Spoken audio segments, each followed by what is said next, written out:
for 2026. Ito, sabay-sabay nga nating sasalubungin ang bagong taon mamaya. At syempre, hindi mawawala sa ating mga mesa ang iba't ibang pampaswerteng prutas.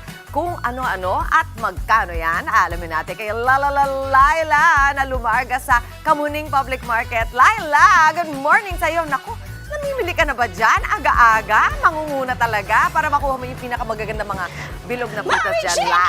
Yes, good morning. Yes, Mami Chiki, bongga-bongga lang, di ba? With matching sayo-sayo pa yan.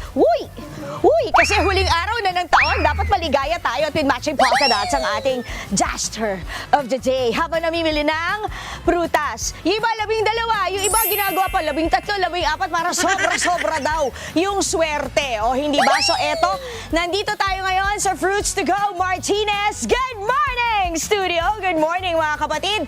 Tingnan natin yung presyuhan ng mga prutas. Alam niyo, nakakatuwa dito sa Kamuning Market kasi talagang doon pa lang sa labas, kita mo na yung spirit of New Year. Ang dami nagbebenta ng torotot at ng kung ano-ano. Pagkatapos dito sa kanilang fruit section, ayan, kita mo naman, talagang namumutaktak ng iba't ibang klaseng prutas, specifically yung mga bilog-bilog at yung kadalasang binibili natin minsan, di ba, mga 4 piraso, kasi nga hindi naman natin nakakain lahat para lang may maihanda tayo sa pagsalubong sa bagong taon sa ating hapagkainan. Okay, medyo hiningal ako doon sa pagsiyaw na gano'n, ha?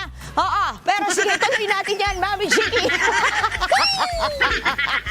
Alam nyo ba, walang pagbabago pagdating sa presyuhan ng mga prutas mula nung Pasko. Pero kung ikukumpara po natin yan noong Nobyembre, ay, grabe! Medyo malaki yung tinaas kasi nasa 20 to 50 pesos per kilo ang itinaas ng presyo ng mga prutas mula noong Nobyembre. Pero pagdating naman sa mga 4 pira-piraso, nasa 5 hanggang 10 piso yan. So mag-rundown na tayo, mga kapatid. Eto na, sa mga bet na bet. Ang lansones, grabe. Alam mong matamis kasi, ayan ang mga itim na langgam. 500 pesos po yan kada kilo. Ang pomelo naman ay 220 pesos hanggang 250 pesos kada kilo. Pagdating naman ng melon amoy. Mabango ang amoy ng melon. 120 pesos yan kada kilo. At ang watermelon, melon din amoy. Pero mas mabago yung melon. Ayan, 90 to 100 pesos po yan kada kilo. Ang mangga na pagkatamis-tamis, 200 to 250 pesos po yan kada kilo. At ang Thai longgan, 280 pesos yan kada kilo. Ayan ang longgan. Mark Longgan. Charing! Pagdating naman ng grapes, 350 hanggang 500 pesos yan kada kilo.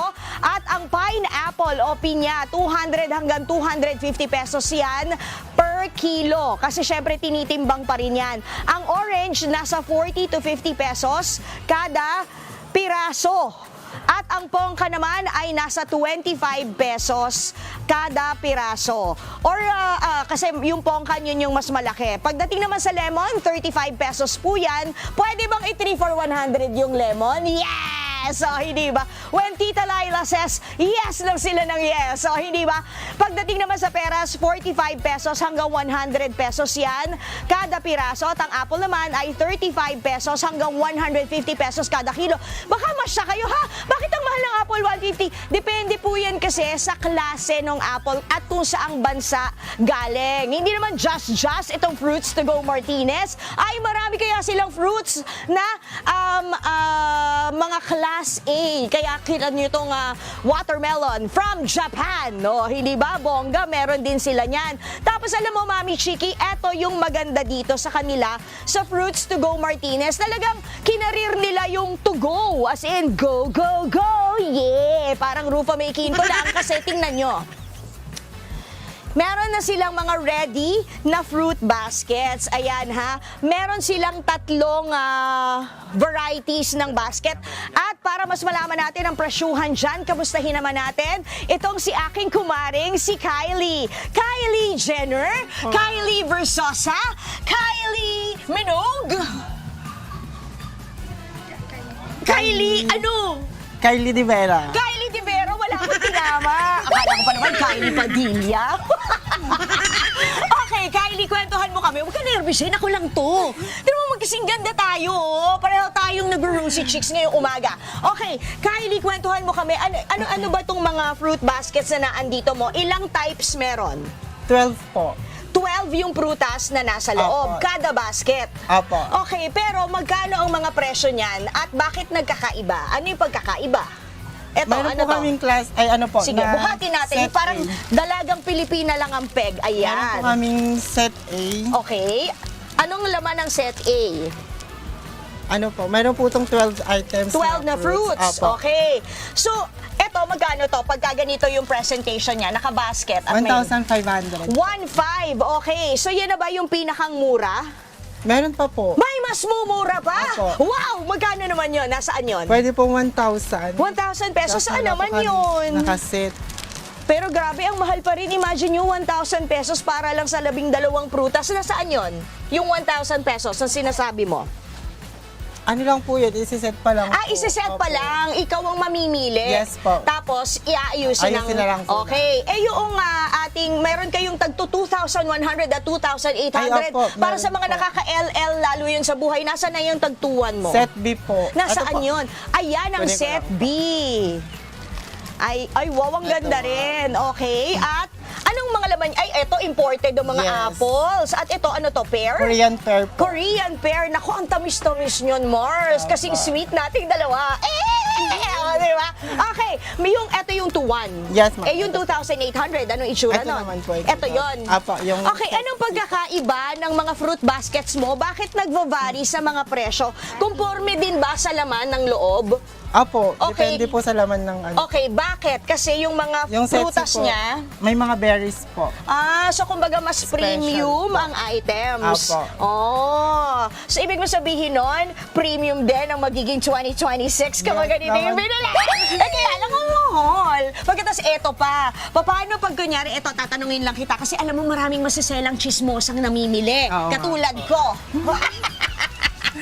Paano pag sinabi, naayos na yan, nakabasket na yan, baka naman mamaya yung ilalim niyan hindi na maganda. Paano nyo hinahandle yung ganon? Ay, pwede naman po silang pumili. Sila po yung pipili ng fruits, tas kami na lang po yung mag-aayos po. So sa harapan Apo. nila, i-assemble ninyo. Yes, ma'am. Ayun naman pala. Okay, huling tanong. Ano naman ang masasabi mo? Beauty pageant to kaway-kaway. Ano naman ang masasabi mo? Candidate number 2. Oo. Sa tanong na, kapag ka New Year, siniswerte ba talaga yung bumibili ng 12 prutas o mas maswerte raw yung magpuprutas kasi sa kanila lahat ng kita? Pareho lang po. Ayun, and Thank you. Thank you! Ay, di ba, bonggang-bongga. Thank you, Kylie. Happy New Year sa'yo. Baka may gusto ko Happy i-shoutout. New Year. Tsaka shoutout mo, tsaka nasaan ba matatagpuan ang stall nyo? For example, sa mga nanonood sa atin, ayaw na magpunta dito sa Kamuning Market, may number ba silang pwedeng tawagan para dito sa mga fruit baskets ninyo? Yes po, meron Go! po. Anong number? Nalimot. ayun. Martinez po. ay Ayan, 0928, go! 0956-033-4038 po. Ayan, Roots Togo Martinez. 0956-033-4038. Kuya Dinorma, ano ba yung QR? Ayun na, may QR code pa sila, Antara. May QR Opo. code pa sila. Ayan. Okay, studio! Question, Mami Chicky! Ano ang kailangan mong bilihin na prutas para maging prosperous ngayong New Year? Anong pinakamayaman na prutas? Alam mo kung ano? Grapes? Help! Eddie! Ano? Peras! Peras! Ang ganda naman! Oh my Peras! gosh, Myra! Marami kang peras! Yes! Orange, you glad that you are shopping so Happy New early. Year! Maraming salamat sa iyo, Laila at kay So glad, Mami Kylie. Chicky! Mga kapatid, Dimples Romana po, maging maalam at may pakialam sa mga napapanahong issue at headlines. Mag-follow na po at subscribe na sa social media pages ng News 5.